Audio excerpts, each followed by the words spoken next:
अब हम बुलाने जा रहे हैं वी मार्क इंडिया के एमडी श्री विकास गर्ग को। हरिद्वार की V Mark India limited power cables और वायर्स इंडस्ट्री में भरोसे का दूसरा नाम है। हाउस और इंडस्ट्रियल वायर्स के अलावा company LT-HT power cables, control cables, aerial bunched cables और फ्लेक्सिबल वायर्स की मैन्युफैक्चरिंग के लिए भी जानी जाती है। देश में स्मार्ट सिटी का कल्चर है और ऐसे में वी मार्क इंडिया कस्टमर्स की पहली पसंद बन रहा है। कंपनी के मैनेजिंग डायरेक्टर विकास गर्ग ने अपनी नई सोच और अनुभव का इस्तेमाल करके साल 2006 में वी मार्क इंडिया ब्रांड की शुरुआत की थी। विकास गर्ग का कुशल नेतृत्व और कंपनी की मैनेजमेंट टीम की मेहनत का नतीजा है कि हरिद्वार से शुरू हुआ वी मार्क इंडिया का सफर देश भर में विस्तार ले रहा है। एक बार जोरदार ताली के साथ हम स्वागत करेंगे mister Vikas Garg, chairman of V Mark India limited. Please मंच पर आए और साथ ही मैं रिक्वेस्ट करूंगी पूर्णिमा मिश्रा से वो इस सेशन को आगे बढ़ाएं।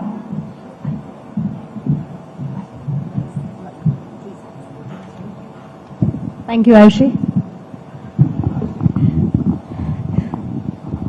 मिस्टर विकास गर्ग इस वक्त हमारे साथ मौजूद है। हालांकि आयुषी की तरफ से एक इंट्रोडक्शन सर को लेकर दे दिया गया है, लेकिन आप चेयरमैन हैं वी मार्क इंडिया लिमिटेड के और सेशन की शुरुआत करती हूं। और जो सेशन हम करने वाले हैं सर, उसका हमने नाम दिया है भरोसे का तार सुरक्षित परिवार। तो कोशिश करूंगी कि इसी के इर्द गिर्द मेरे सवाल रहे। सबसे पहला सवाल आपके बिजनेस को लेकर, I am keen to know कि आपका बिजनेस क्या है, उसके बारे में आप हमें बताइए।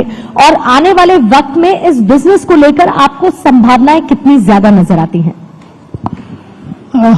आपका धन्यवाद, आपने आज अपने इस मंच पर इनवाइट किया। हमारा मैन्युफैक्चरिंग सेक्टर है और हम इलेक्ट्रिकल इक्विपमेंट में हैं। मैं अगर लेमैन में कहूं कि आपकी कंप्यूटर की केबल से लेकर और एक शहर को जो केबल बिजली दे सकती है वो पूरी रेंज हम बनाते हैं। मतलब ये एक अगर आप कहें कि नॉर्थ इंडिया का एक छोटे से रूफ में जो हमने इतना प्रोडक्ट डाइवर्सिफिकेशन किया, तो ये हमारा एक बड़ा यूएसपी है। तो हमारी यूनिट्स हैं हरिद्वार में, कोटद्वार में और कुछ नए प्लांट भी लगाने जा रहे हैं। ये हमारा प्रोडक्ट है जी।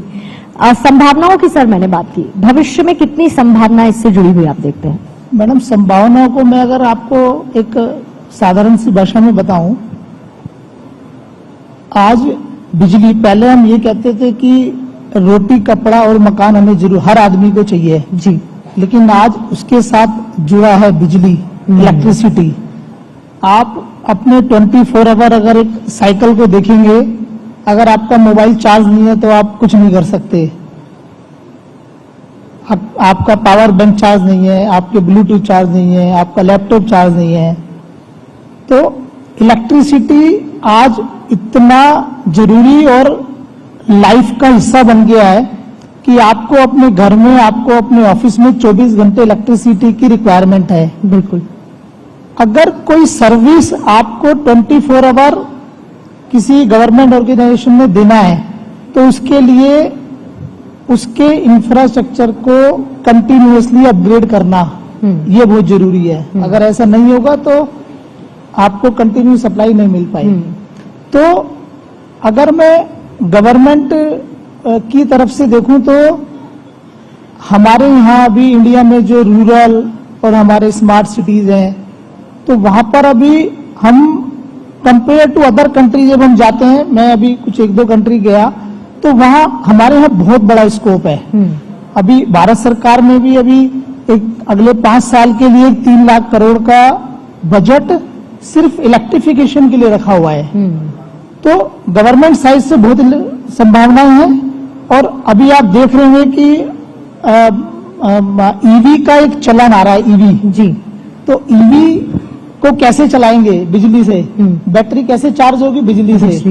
तो अगर अभी तो वो मतलब अभी फॉर्म में आया भी नहीं है, अभी तो छोटा बच्चा है, वो छोटा बच्चा है, वो छोटा बच्चा बड़ा होगा, उसकी जरूरतें बड़ी होंगी और वो जरूरतें आपकी तरफ से दी जाएंगी। वायर केबल की फील्ड में सर बहुत ज्यादा कंपटीशन है। सबसे ज्यादा अगर कहा जाता है कि मार्केट में आपको सस्टेन करना है, बने रहना है, तो लोगों का भरोसा जीतना आपके लिए उतना ही ज्यादा महत्वपूर्ण हो जाता है।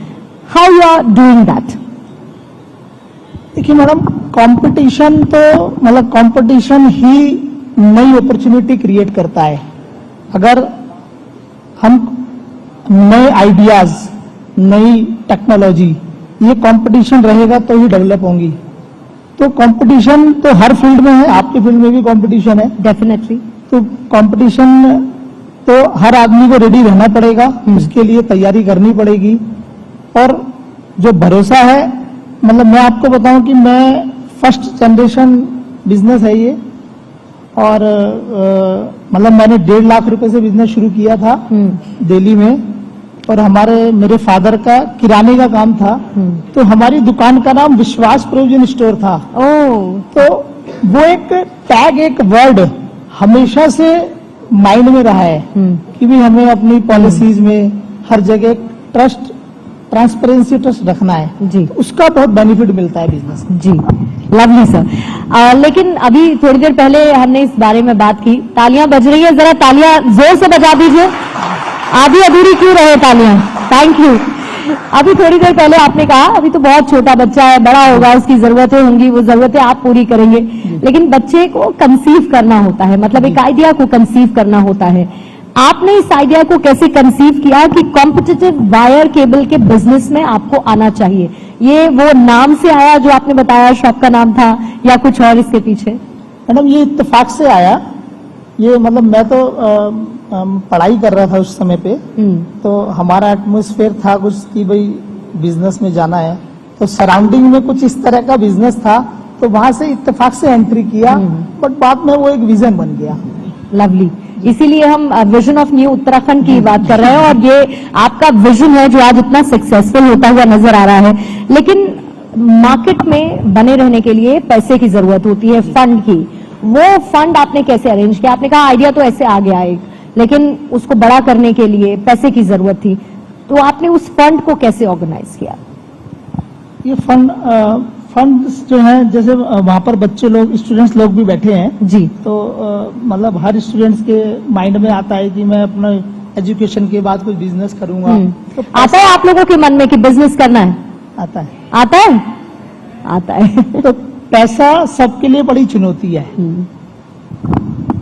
बिजनेस के लिए आपको पैसा अरेंज करने से पहले 2 चीजें सोचनी है कि हमारे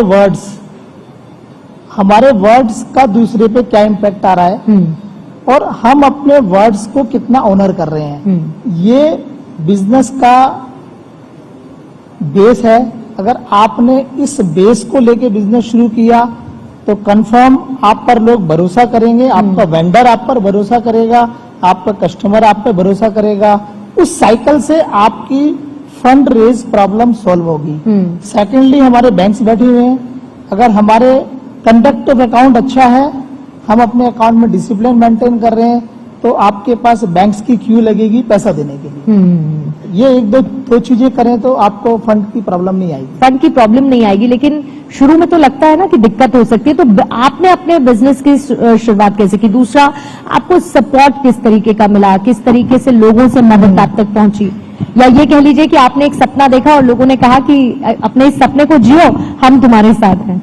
ऐसा तो बहुत कम ही बहुत कम कहते हैं। क्योंकि सपोर्ट, लोगों ने सपोर्ट भी किया, और सबसे पहले तो आपकी फैमिली है। अगर आपकी फैमिली आपके साथ खड़ी है तो आपको बहुत सारे आपके इश्यूज सॉल्व होते हैं। और आप जब एक मार्केट में उतरते हैं तो सपोर्टिव, अच्छे बुरे दोनों लोग मिलते हैं। अच्छे लोग भी मिलते हैं। आपको उन सब लोगों का अपने ऊपर भरोसे को तैयार करना है कि आप पे दोनों तरह के लोग आप पे भरोसा करें। आपके पे किसी का भरोसा आप नहीं कर पा रहे, पर सब लोग आप पे भरोसा करें। उसका जो बेनिफिट कम्युनिकेशन में मिलता है, बिजनेस में बहुत बड़ा बेनिफिट है। तो, जी। आपने कहा, आप अगर मुझे करेक्ट कीजिएगा सर, मैं गलत हूं तो, दिल्ली से आपने अपने बिजनेस को हरिद्वार शिफ्ट कर लिया। कब आपके मन में ये ख्याल आया और इसके पीछे की वजह क्या थी? आपको ये कब लगा कि मुझे हरिद्वार शिफ्ट हो जाना चाहिए? घर वापस आने का मन था? एक्चुअली मैं दिल्ली से ही हूँ, और अच्छा। मैंने वहीं से बिजनेस शुरू किया था। करीब 6-7 साल बिजनेस किया वहाँ पे। पर वहाँ के माइंड में कहीं ना कहीं एक विजन था, जो उस एटमॉस्फेयर में रह के वो विजन नहीं निकल पा रहा था। तो यहाँ की एक अपॉर्चुनिटी मिली, कोई कम्युनिकेशन हुआ, और यहाँ कुछ उस टाइम स्टार्ट हुआ था उत्तराखंड 2006-7 में, तो अच्छी आपको लगा यहाँ पर ज्यादा अपॉर्चुनिटी है, हमारे को यहाँ पर ज्यादा कंफर्टेबल आ रहा था, लोग यहाँ पर इंडस्ट्रियल एस्टेट डेवलप हो रहा था, तो बहुत इजी था काम करना। और ये दिल्ली के नजदीक हरिद्वार अपने आप में एक तरीके से एनवायरनमेंट भी हरिद्वार का बहुत अच्छा है, तो वो काफी पॉजिटिव रहा। तो इस तरफ हमने फिर यहाँ अपना बिजनेस शुरू किया। तो आपने सोचा डबल फायदा हो जाए, आबो हवा भी अच्छी ली जाए और बिजनेस को भी एक्सपैंड किया जाए, क्योंकि अपॉर्चुनिटीज अच्छी मिलेंगी। लेकिन सक्सेस पॉइंट अगर मैं आपके बिजनेस का बात करूं सर, तो वो क्या रहा, या ये कह लीजिए टर्निंग पॉइंट क्या रहा जब आपको लगा कि यस यहाँ पर मैंने वहां वो अचीव कर लिया जो मैं सोचता था? एक्चुअली सक्सेस पॉइंट या टर्निंग पॉइंट क्या है, वो कोविड ने दिया। कोविड में हम लोग बिजनेस कर रहे थे नॉर्मल, तो कोविड में हमने एक क्लास ली, जिस क्लास में एक साइट थी, उस पर ये एक उसकी क्लास थी कि भाई आप फंड रेज कैसे करें, आप पब्लिक में कैसे आए। उस टाइम तक हमारी प्राइवेट लिमिटेड कंपनी थी। अच्छा। तो वहां से जो हमने क्लास ली, उस क्लास से कुछ दिमाग में एनालिसिस शुरू हुआ।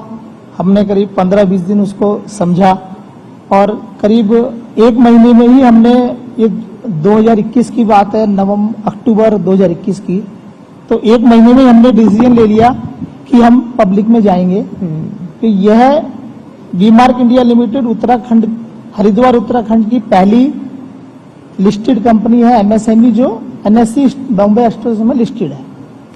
तो वहां उस क्लास के बाद आइडिया आया कि हमें जाना चाहिए, और हमने फिर कॉन्टैक्ट्स किए और आईपीओ की तैयारी करी। 3 महीने के अंदर, इस तैयारी में करीब 1 साल लगता है किसी भी कंपनी को आईपीओ लॉन्च करने के लिए। हमने 3 महीने के अंदर अपनी तैयारी को पूरा किया और अप्रैल 2021 में आईपीओ सब्सक्राइब हुआ और सक्सेसफुल सब्सक्राइब। वंडरफुल। और इस आईपीओ से पहले मेरा डीमेट अकाउंट भी नहीं था। मुझे पता नहीं था कि शेयर क्या है, शेयर को ट्रेड कैसे करते हैं, डीमेट क्या होता है। मतलब आपने जब किया तो आपने सीधे छलांग मारी। चलिए इसी सक्सेस स्टोरी को मुझे यहाँ पर मौजूद स्टूडेंट्स के बीच में खासतौर पर शेयर करके, it's all my pleasure. Thank you so much sir for joining us, thank you so much for joining Bharat 24। Thank you, एक बार जोरदार तालियां। Thank you, thank you so much Vikas ji, thank you so much Purnima.